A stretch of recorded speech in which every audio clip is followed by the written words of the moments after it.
Aujourd'hui débute le véritable premier tour 2022, celui dont sont exclus les citoyens, la recherche de 500 parrainages.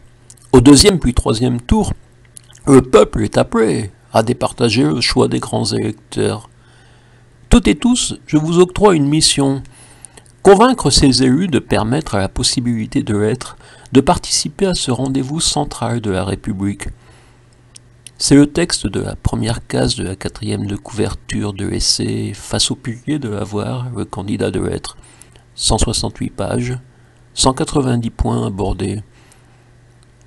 La deuxième case blanche dans un ciel bleu précise Stéphane Ternoise, classé 28e par le CSA en février 2017 parmi les candidats à la candidature de la présidentielle. Personne ne s'est pourtant soucié de lui accorder quelques instants de temps de parole supplémentaires. En dessous, une photo du diable, du pont Valentré, puis un texte, peut-être prémonitoire. Les médias ont ignoré ce livre jusqu'au jour où l'écrivain est monté en haut de la tour centrale du pont Valentré de Cahors pour embrasser les fesses de son diable. Puis en rouge, une question. On en est là?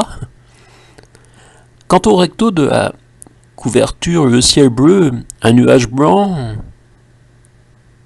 et une rose rouge, c'est ma manière de représenter le drapeau français.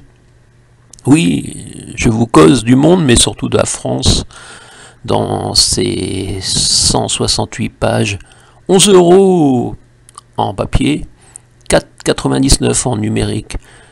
Un tarif naturellement souhaité très abordable. Une édition indépendante, contrairement aux candidats de l'avoir. Monsieur Mélenchon, par exemple, se doit d'appeler Monsieur Lagardère patron, car il édite chez Fayard. Quant au sous-titre présidentiel 2022, l'avoir jusqu'au gouffre ou enfin l'être. Première vidéo générale, avec presque 5 mois d'avance sur ma déclaration en 2016. D'autres suivront donc.